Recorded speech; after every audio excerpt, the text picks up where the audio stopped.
So this video came from the Stats Edge Trading Pro live stream. Again, we do a live stream as part of the service once a month where we hang out on Zoom. People can ask any question that they want. Links for that in the description down below if you're interested. But this particular question from a user had to do with candlestick analysis and how I look at candlesticks and what my favorite patterns are and the psychology behind them and that kind of thing. I think this was a really good snippet to take out. So again, thank you guys for checking these videos out while I'm on vacation. Give me feedback. Do you like these better? Do you like the normal content better? Or, I make videos for you, so let me know what you like, and I'll figure out what to do more of. And I will see you guys when I am back from vacation. All right, so that is, candlestick. I'm going to quickly go through candlesticks. And then again, if there's questions, I stay. If there's no questions, I don't. So what candlesticks? Basically, the question is there any specific candlestick patterns that I suggest we learn? And can stats be applied to candlestick patterns? First of all, yes, you can study candlestick patterns a lot. None of if it's red, it's going to be green. It's green. There's going to be red. It's all that's been, again, if there's any edge in something that simple, it's gone. So what do I look for in candlesticks, right? And in candlesticks, this is the best part of this is that it's not a pattern, it's psychology. So again, I have a whole thing on that intro course on candlesticks, so I won't spend an insane amount of time, but it was invented by an old rice trader who, when they started actually trading rice in the Japanese rice trading pits, he invented this way to record the market. If you would like inflation adjust his wealth, he's going to be one of the richest men of all times. And he was made a samurai by the Emperor of Japan, which I guess is like the equivalent of being knighted in England. So again, very successful, did great. You just want to look at what it's telling you, right? And this is we did this a bit in the other one too. So if you want more, I would go in the other one. But again, not using DVAX to cherry pick, but I just see something here that I think is interesting. If I take this line and I draw it through here, and just so you know, we're looking at this zone right here, you can see all of the times that we traded under this $9, but couldn't close below it. And that's the kind of stuff that I look at in candlestick. No magic in any Bollinger Band, moving average, RSI, nothing. But a picture you can paint yourself, right? Why did every time we sold below 9 for like a month, someone come in and buy it back up? Why every time that occurred, we sold below a price, we came back, we bought back up. We sold below a price, we came back, bought it back up.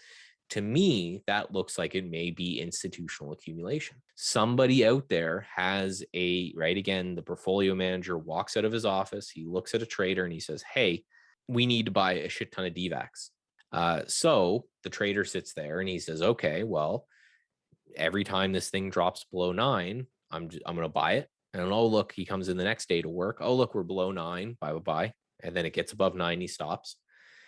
Right? And every time over and over and over again. And then as it's breaking out, this is probably where he's chasing the rest of his order.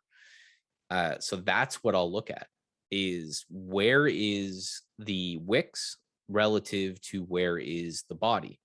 And at the same time, that and dojis. And I always look at dojis as indecision candles. And if you don't know, a doji is just a candle where the open and the close is similar, and then the high and the low are different, right? So here's a good example of a doji right there.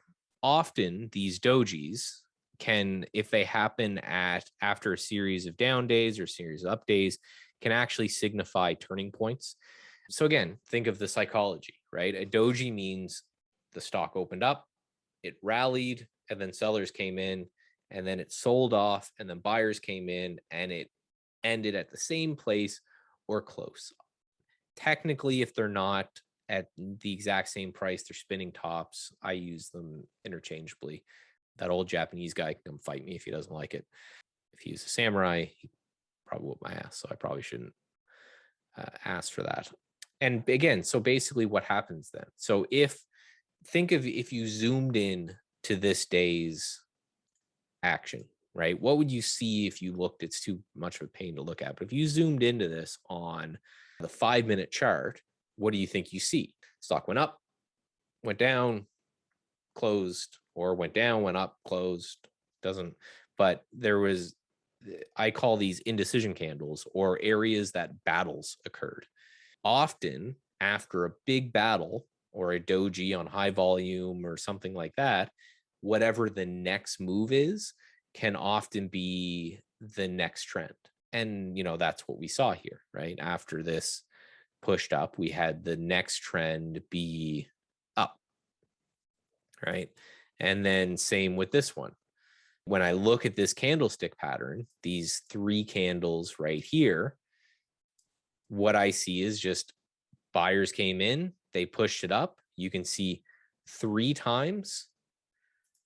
Every time we got above $12, the seller came in, tried to rally it again, got above $12, the seller came in, rallied again, seller came in, and this time pushed down. So it makes sense to me that the next move here would be lower, just because something was going on here, probably, right? Whoever's been long since, this is a massive run, but whoever's been long anywhere in this area up in 12 has doubled their money. So every time they see it above 12, again, the hedge fund manager is saying, sell. Hey, we doubled our money on this, take profits. And the guy's going, okay. Again, a hedge fund isn't selling. And this is always why I say, guys, if the stock's down 5-6 days in a row, don't sell it. If the stock's up 5-6 days in a row, don't buy it, because no professional institutional trader is buying after a stock is up 5-10 days in a row. They're just not going to. There's not enough liquidity up there for these big players, right? They are selling to the people who are buying the stock that's up 5-6 days in a row. They are buying to the guy who's selling the stock down 5-6 days in a row. And that's what I glean from it. So it's not so much the candlestick patterns. Technically, you could call this an evening star play.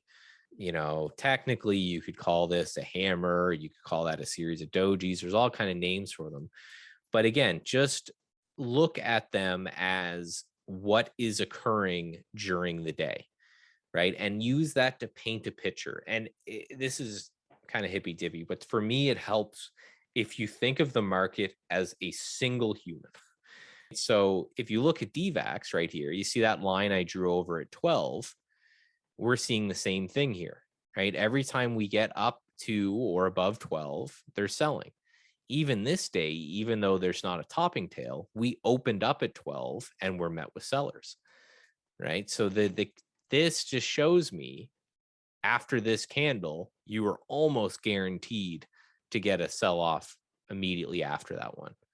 And again, it's just the story. So when I got interested in DVAX, when I was scanning for it, I found it back here, but I liked the fact that it had held over 12 finally, all the way back in July 2020. Ever since then, it has not been able to hold over 12. So it held over 12 and then it pulled back to it. So my theory was, I think my fill on DVAX was 12.18. If we get back above 12 from all my candlestick analysis, which is why I'm saying, forget, use the VWAP and stuff, but don't spend too much time on them.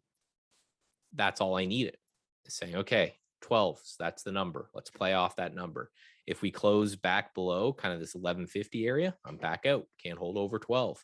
Might be a good short, right? And finally, everything goes on. And then the psychology of why I think that works is, if you think about it, if you're a trader and you saw that it struggled at 12 here, then it struggled at 12 here, and then it struggled at 12 here, and then all of a sudden it broke over 12 and it sold back through, you'd probably think maybe this is a good short. And it may have been, right? If I wasn't going to buy it, if it couldn't look like it was going to retake 12. Then all of a sudden, everybody who's short in through here and everybody who's been waiting for 12 to clear, they start buying. And that's the psychology of what makes a breakout.